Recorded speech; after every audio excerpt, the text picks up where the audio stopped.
안녕하세요. 이번 시간에는 HIV 리보세라닙의 작용 기전 중에서 여러 가지가 있겠지만은 잘 알려지지 않은 것에 대해서 이제 말씀드리도록 하겠습니다. 저번에 한번 잠깐 다루긴 했었는데요.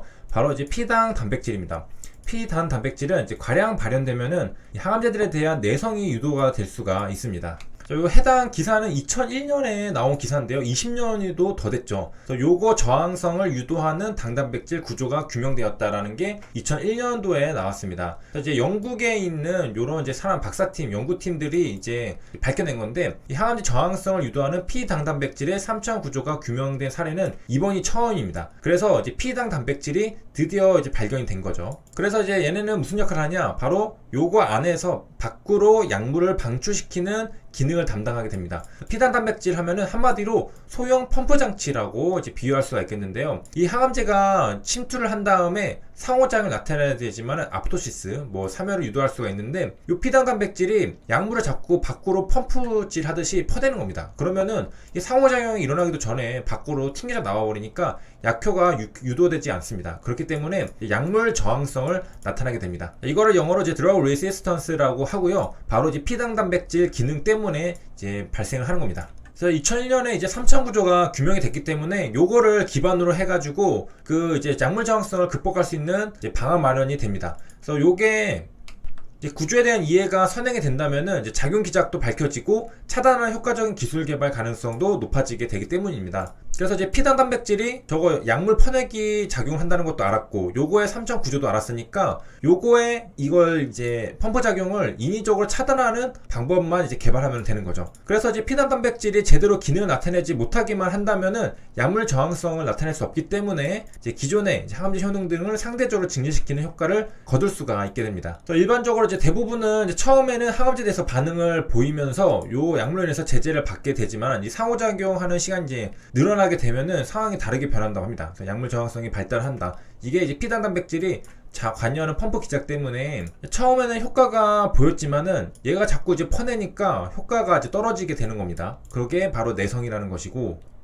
요게 이제 귀찮게 이제 관여를 해버리면은 요게 이제 효능을 발휘하기도 전에 약물이 이제 침투를 한 다음에 효능을 발휘해야 되는데 그 전에 밖으로 유출되기 때문에 약효가 유도되지 못하게 됩니다. 그래서 피당 단백질의 역할을 보면은 딱 봐도 이거 특정한 항암제에 대해서 작용하는 게 아니라 모든 항암제에 대해서 작용할 수 있겠죠. 그렇기 때문에 이제 멀티 드러그 레시스턴스, MDR이라고 부릅니다. 다제 약물 내성이라고 부르는데, 너나 할 거 없이 다 퍼내게 된다는 거죠. 그래서 능동 수송체 트랜스포터가 바로 이제 피당 단백질을 말하게 되는 건데, 이것도 종류가 많지만 그 중에 하나가 피당 단백질. 요게 외부로 약물을 방출시키는 게 큰 비중을 차지하고 있다고 합니다. 그래서 다제약물 내성이 있다고 하면은 저거 피당 단백질 때문 아닌가? 라고 하면은 이제 대부분 맞다는 거죠. 큰 비중 차지하고 있으니까. 그 다음에 이제 전이성 유방암 같은 경우에도 이제 50%, 그 다음에 1차 같은 경우에도 30에서 40% 피당 단백질이 과다 발현되어 있다고 합니다. 과다 발현되어 있다는 것은 약물을 밖으로 퍼내는 게 굉장히 많이 일어날 수 있다라는 거죠. 그렇기 때문에 내성이 이제 좀 심할 수 있겠구나라는 것을 예상해 볼 수 있겠고요. 그래서 저 피당 단백질 때문에 이제 세포들은 이제 구조적이나 기능적으로 완전히 다른 약제들, 그냥 대부분 약제들은 이제 동시에 내성을 보이곤 합니다. 왜냐? 밖으로 퍼내니까. 그걸 이제 다약제 내성이라고 부른다는 것이고, 그래서 우리가 처리하려고 하는 요거 세포막에 피당 단백질이 발현이 증가를 하면은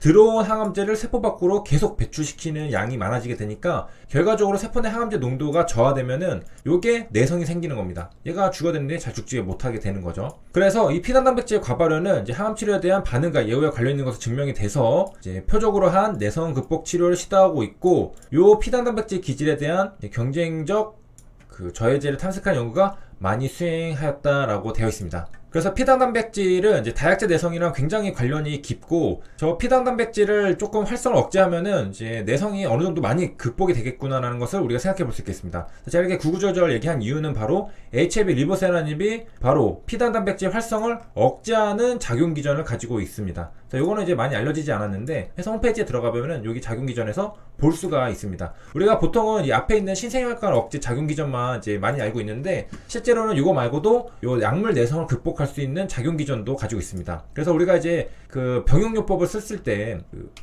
이제 직접적으로 공격하는 것들이 있잖아요. 항암제들 중에 직접 공격을 해가지고 이제 세포 우리가 공격하려는 세포에 오랫동안 이제 머물러야 되는데 그걸 튕겨줘 펌프질해서 밖으로 뽑아져 나오면은 이 효과가 없잖아요. 그런 것들을 이제 리보세라닙이랑 같이 병용을 할 경우에는 이 피단 단백질 활성을 억제하기 때문에 효과가 굉장히 좋아질 가능성이 있는 거죠. 그래서 리보세라닙이 병용을 할 때 굉장히 도움을 많이 줄 수 있다. 일단은 신생혈관을 억제하면서 얘를 굶겨 죽이면서 다른 이제 병용하는 그 약물을 도와주는 이유가 이 활성을 억제하기 때문에 그 약효가 더 지속될 수 있게 내성을 극복해주는 그런 역할을 할 수 있다는 겁니다. 이러면 이제 완벽한 이제 콤비네이션이 될 수가 있겠죠. 그 다음에 이제 다시 이제 간염으로 또 와서 이제 헤퍼타이러스라는 말이 있는데 뒤에 이제 TIS라고 적혀 있는 것이 바로 인플러메이션의 TIS라고 합니다. 그래서 요거는 이제 간염, 한국말도 간염이고 영어로도 이렇게 간염 이렇게 한다는 것이고요. 그래서 저번 시간에 이제 독성 간염이 발생한 환자들 중에서 2명이 사망했다고 했는데 그 중에 이제 그 요약을 하면은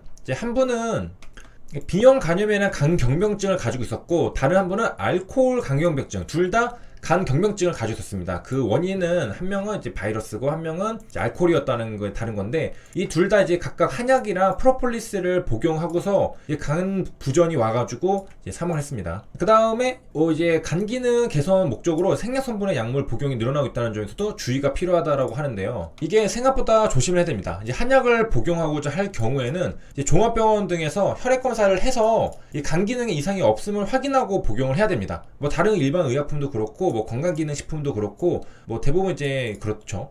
그래서 이걸 실제로 확인을 못하고 계속 한약을 먹다가 부작용으로 사망한 사례가 있습니다. 2015년에 나온 건데 이 한의사에게 이제 유족에게 배상하라라고 이제 대법원 판결이 나왔습니다. 이제 피부염 완치 약속했으나 치명적 간 손상 되었다고 나왔는데 구체적인 내용을 보면요, 이제 접촉성 피부염이 이제 발생했는데 이 한의사는 소화기 장애 탓이라고 해가지고 한약이랑 침뜸만으로 이제 치료를 하려고 했다고 합니다. 근데 이제 좀 경과를 보면요, 이제 충분히 이제 대법원 판결이 이해가 갑니다. 내려가서 보면은 이제 지금 2억 6천만 원을 배상하라고 했는데, 요게 지금 피고 같은 경우에는 이제 한의사죠. 한의사 같은 경우는 이거 너무 크다 해서 지금 이제 상고심까지 올라간 거거든요. 그래서 1심, 2심에서 상고심 가고 대법원의 역할은 이 판결한 원심을 확정하는 겁니다. 그래서 이렇게 된 거고, 그 이제 사례를 보면요, 2009년에 20세였던 사람이 2009년이니까 지금 이제 거의 이제 6년 정도 지난 상태인데 20세였던 사람이 이제 요게 있어서 이제 찾아갔습니다. 그런데 이제 소화기장애 면역체계 이상이라고 진단을 하고서 1년 동안 항약 복용하면 완치될 수 있다라고 설명을 했다고 합니다. 그런데 이제 항약 복용하고 침대 치료하고 2달 만에 황달 증세가 나왔습니다. 이 황달 증세는 이제 간이 이상이 있을 경우에 생기는 거거든요. 그런데 이 한의사가 이 변비로 인한 독성 때문이라고 계속 비슷한 한약을 처방했습니다. 그래서 우리가 이제 이전에 공부한 거를 보면 알겠지만은 요 이제 독성 간염 같은 거 이제 이런 게 의심되면은 그 먹었던 거를 이제 중단해야 되거든요. 근데 그러지 않고서 이제 계속 처방했다는 거죠. 요게 이제 문제가 생겼던 겁니다. 그래서 결국에 대학병원 응급실 갔는데 간 기능이 80에서 90% 상실한 상태였습니다. 이럴 경우에 이제 간부전이 온 건데, 이제 이럴 때는 간이식 수술하면은 생존을 좀 높일 수가 있습니다. 그런데 이걸 받았는데도 이제 4개월 동안 변성 고통받았다 폐혈증으로 사망했습니다. 그래서 이제 소송을 냈는데, 그 이제 1심이랑 2심에서는 이제 간 기능 손상에 대한 위험성을 설명하지 않았다고 합니다. 이 한약으로 인해서 이제 간 기능에 문제가 생길 수도 있습니다라는 것은 설명 안 했고, 황달 증세가 나타나면은 이제 간을 이제 가장 먼저 의심을 해야 되는데, 그럼에도 양방병원 치료를 받도록 하지 않았다. 그래서 적어도 이제 황달 증세가 났으면은 혈액 검사 해가지고 뭐 ALT 수치라던가 빌리루빈 수치라던가 뭐 감마 GTP 뭐 여러 가지 그런 지표들을 한 번이라도 확인했으면은 무사했을 텐데, 그런 게 없이 그냥 이제 한약만 계속 복용을 시켰기 때문에 이제 결국 이렇게 됐다라는 거. 그래서 80% 책임이 있다 해서 이걸 이제 한의사 입장에서는 너무 불합리하다 했지만은 대법원은 이거 판단을 유지했습니다. 그 다음에 이제 추가로 뭐 당간계통 질환이 있을 경우에는 고용량의 우려사를 처방한다라고 나와 있고. 여기까지 시청해주셔서 감사합니다.